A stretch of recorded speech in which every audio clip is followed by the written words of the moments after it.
and welcome back to another edition of Metcalf's Movie Journal. This is the show where I do quick reviews for the movies that I watch, give them a score out of 10, and then add them to my list. So let's see what movie we're reviewing today.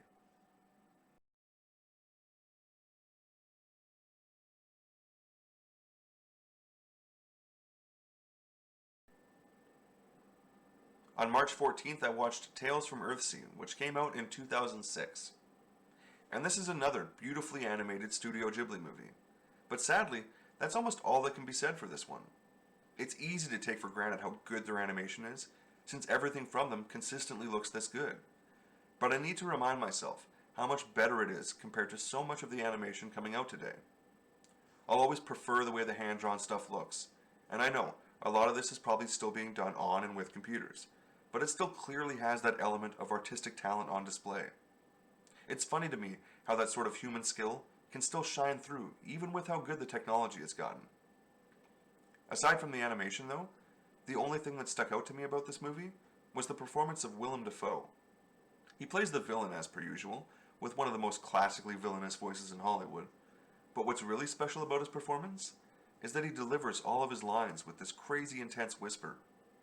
I've never been into ASMR myself, but if that's your thing, then you definitely need to check this one out, because he absolutely had chills running up and down my spine more than once, and he's the only reason I'd be tempted to watch this one again.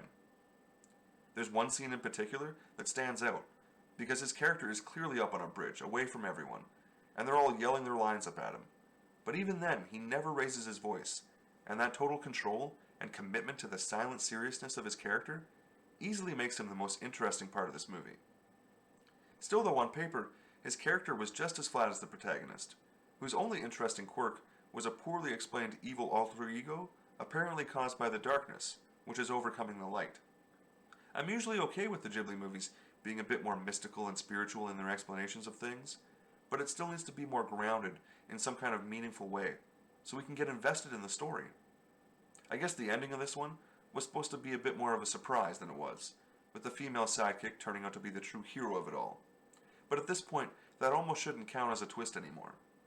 And much in the same way that Pixar has painted themselves into a bit of a corner by overachieving repeatedly, Studio Ghibli has set the bar so high for themselves that when I'm forced to compare this to the likes of Castle in the Sky, Princess Mononoke, or Spirited Away, it just doesn't even come close.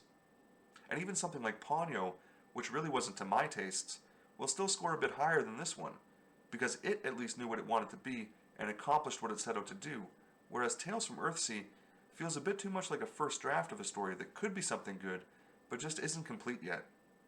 Still though, even without much of a plot to speak of, at least it will always feel like getting to sit through an amazing piece of moving art. Ghibli movies are always so easy on the eyes. And a reminder, if you're even the slightest fan of ASMR, Willem Dafoe's performance can absolutely make this one worth sitting through for all the goosebumps he'll be giving you. But outside of that, it's a pretty weak entry from an otherwise super consistent studio.